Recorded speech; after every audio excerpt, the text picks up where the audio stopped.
Hi there, welcome to my channel. I hope you all fine. Today in this video we are going to find cloud messaging API which is disabled on Firebase and we can't get it directly.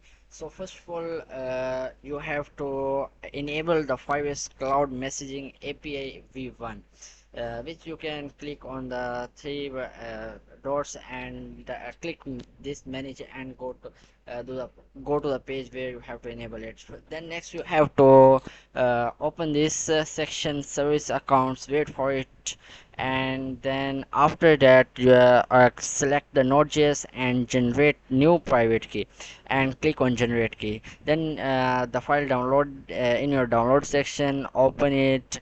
When you click this, you have to go on where this file is saved.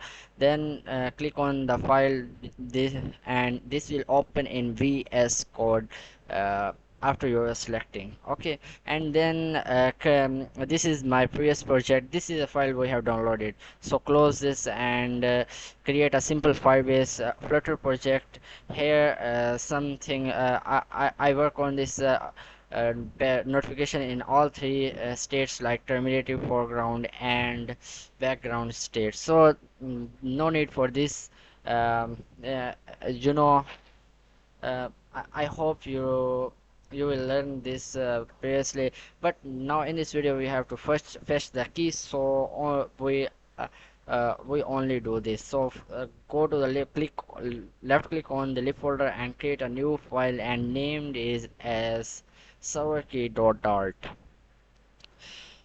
So create this file, open this file, and then we have to create a class. Okay, you have to download one package, press Ctrl Shift plus P, and then add dependency. After that you have to click on Google APIs auth. Download this package. After that wait for it to pubget. After downloading completing, you have to create a class name, server key, get server key, and curly brackets this class. And we have to make a method in this class, so I name this method. So server key, I will name this method server, and then underscore token, server token. As we are fetching token, make this asynchronous method, write return type like I am giving future, and then we have to return a string in it. After that return an empty string to remove an error server token.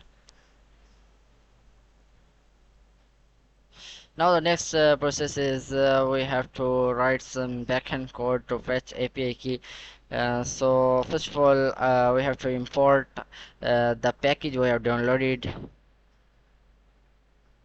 After that, after pasting this, and the next step is write these 3 to 5 lines of code. You can write it from pausing this video, and you can get it from my GitHub repo. After this, remove return, and then open the file we have downloaded. In the start of the video, copy this content, all control and control C. After this, paste in the paste like this, and write code as I write in this file.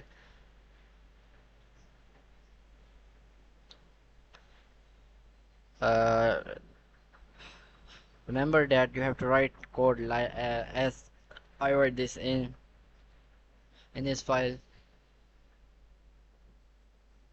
So now we have to find call this method. I have to call this on my home screen. You can make a simple UI and call this method. So in main section, we create a button, make it center elevated button. After that, this is custom crash. Ignore this. After we open the and create an elevated button, elevated button.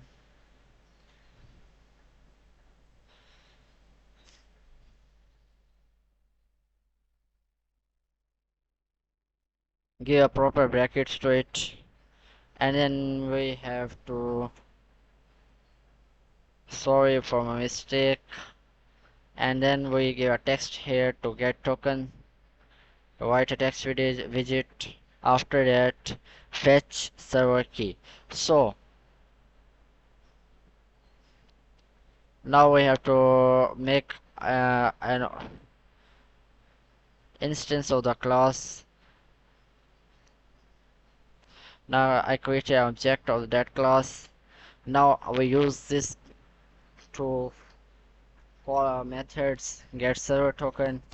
After that we have to print after that we have to save this in our variable so that we print in a console right here token equal to, that's it, and write it, make it asynchronous. So this will wait for a token, and then after that print the token into the console.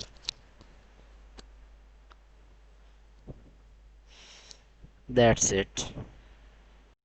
So after deploying on a physical device, I have to click on server fetch server key button. As I click on the server key button, then after some time our server key is printed in our console.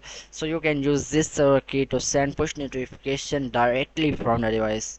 So I hope you understand this video and you get it what you want. Thanks for watching. I hope this will help you. If this help you, please subscribe this channel and we meet in next video.